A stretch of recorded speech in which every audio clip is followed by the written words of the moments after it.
Sa pagkakataong ito ay kumustahin po natin ang kalagayan ng ating mga kababayan dyan po yan sa Glan, Sarangani Province.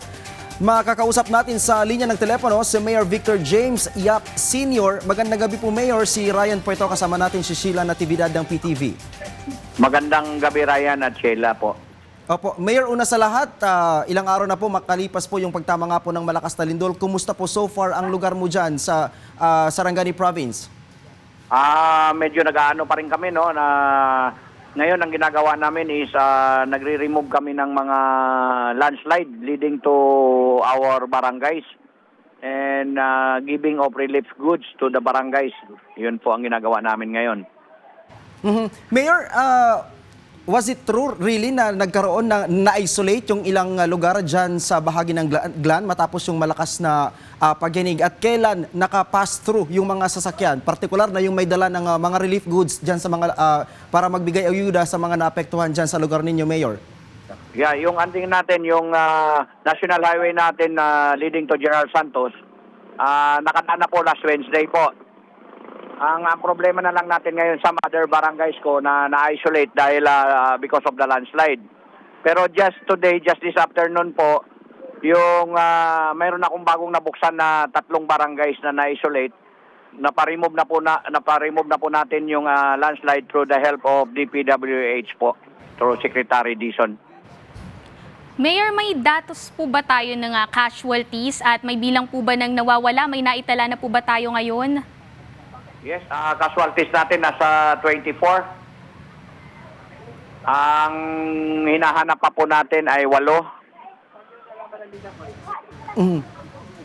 Mayor, kanina pinag-uusapan natin yung mga isolated na lugar. And also you mentioned na just this morning may 3 barangay tayo, if not mistaken, doon sa sinabi mo, kakabukas lang. Pa-describe lang sa amin, Mayor, gaano po ba kalaki yung pinsala ng lindol dyan sa bahagi ng Glan? Napakalaki po, talagang napakalaki po. Barangay Poblacion alone, we have 400 household totally damaged, 900 household partially damaged. That is in one barangay in Poblacion alone.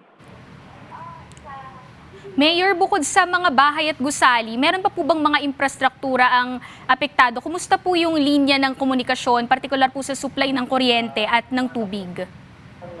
Ngayon, kababalik lang po ng kuryente, just mga few minutes ago, kababalik lang ng kuryente sa barangay Poblacion po, na may ilaw na po yung Poblacion. Mayor, as we speak, ano po ba yung immediate na pangangailangan ng mga residente natin dyan sa Glan na naapektuhan ng lindol, Mayor? Sa ngayon, marami na pong nagbigay ng food packs, marami na rin pong nagbigay ng tubig. Nandito yung Cebu Water, so halos lahat ng pangangailangan namin po ay natugunan na ng DSWD din, nandito rin. Yung mga isolated barangays namin na nahirapan kaming magdala ng relief goods, tumulong naman po yung OCD na mag-facilitate kami sa Air Force at saka sa Coast Guard na madalhan ng relief goods yung mga through chopper yung mga areas namin na hindi marating by land. Mayor, I understand bukod doon sa pangailangan natin sa pagkain, inuming tubig, malaking bagay din po siguro, Mayor, kung meron ng isinasagawa ngayon yung Health Department at ang DSWD pagdating doon sa debriefing, partikular na po sa mga bata na nagkaroon ng trauma matapos po yung pagyanig, Mayor. Meron na po ba sa ngayon so far, Mayor?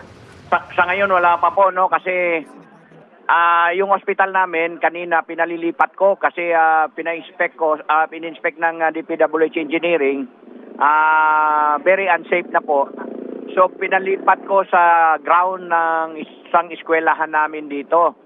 So pinatransfer ko, nag-umpisa kami kanina, so hopefully by tomorrow completely matransfer na po yung hospital namin. Inuuna po muna namin yung mga kailangang mga needs ng mga tao. Yun muna ang inuna namin.